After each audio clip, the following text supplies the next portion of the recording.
Fifth time Trump has addressed Congress, and he got quite an introduction from the Sergeant at Arms.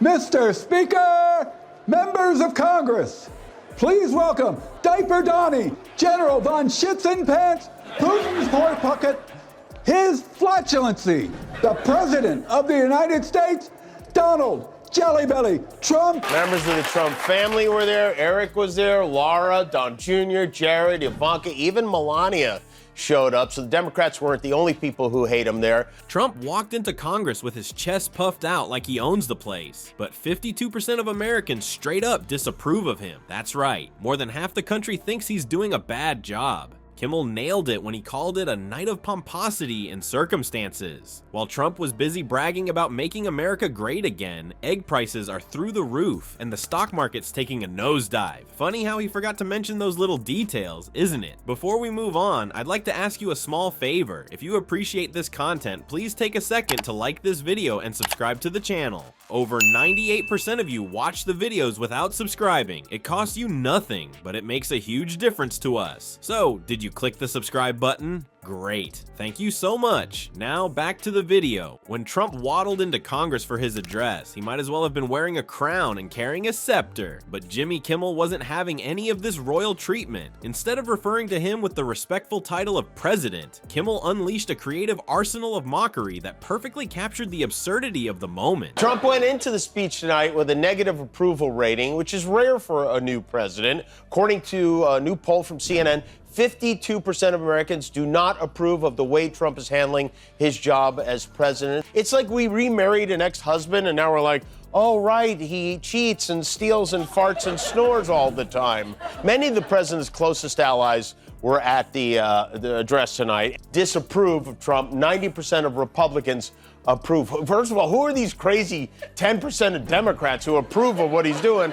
And who are these crazy 90% of Republicans who approve of what he's doing? The spectacle began with what Kimmel described as Trump's grandiose entrance, complete with all the pomp you'd expect from a man who gold plates his toilet seats. But the comedian quickly pointed out the stark contrast between Trump's self-importance and the actual reception he received. Despite Trump's dramatic entrance, his own allies in the room could barely muster enthusiasm beyond polite acknowledgement, a detail that didn't escape Kimmel's sharp eye. What makes this even funnier is the polling data Kimmel shared. There's a perfect political symmetry happening in America right now. 90% of Republicans approve of Trump, while exactly 90% of Democrats disapprove. Kimmel couldn't help but question the sanity of that remaining 10% of Democrats who somehow approve of Trump. I mean, what are those folks seeing that the rest of us are missing? Anytime this maniac speaks, it is a joint session. It's a joint session, it's an edible session, it's a raid the medicine cabinet for anything to dull the pain kind of night.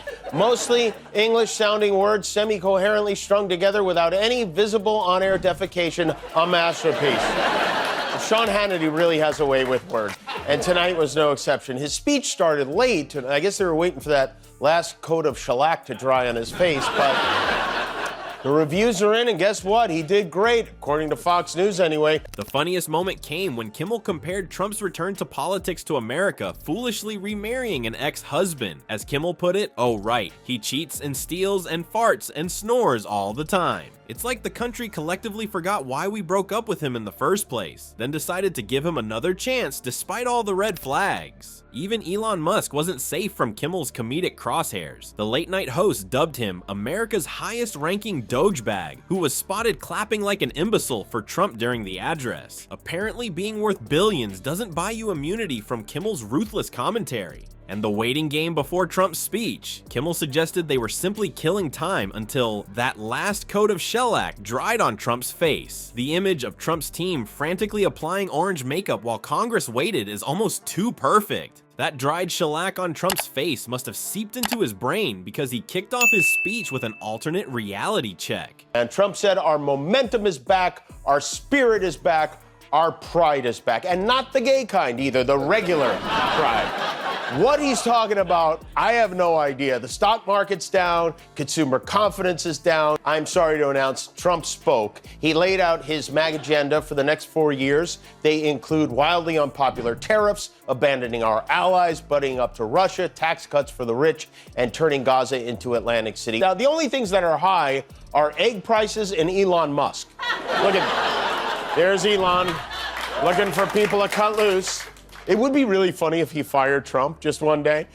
Our momentum is back, our spirit is back, our pride is back, declared the former president with the confidence of a man who genuinely believes his own nonsense. But Kimmel wasn't having any of this fantasy tour of Trump's imaginary America. While Trump painted a picture of American greatness magically restored, Kimmel meticulously dissected this fantasy with cold, hard facts. The stock market's down, consumer confidence is down, the dollar is down. Kimmel pointed out, systematically demolishing Trump's rosy vision. The comedian delivered what might be the most succinct economic analysis of the Trump era with his punchline: the only things that are high are egg prices and Elon Musk.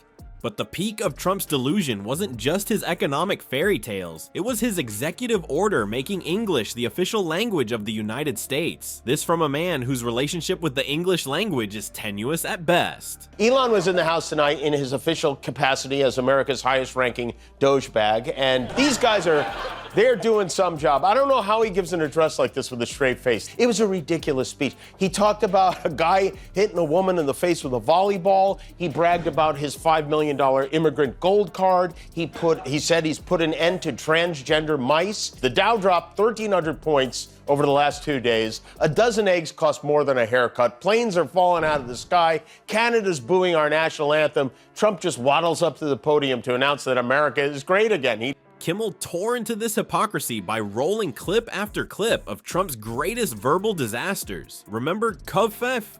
Or when he talked about the oranges of the Mueller investigation? How about when he bragged about passing a very hard test at Walter Reed by correctly identifying an elephant? This is a guy who can barely speak English, making it the official language. Kimmel quipped as the audience roared. It's like Shaquille O'Neal making free throws mandatory at basketball games. The most baffling part of Trump's address wasn't just what he said, it was how he said it. Kimmel posed the question we've all been wondering: how does he give an address like this with a straight face?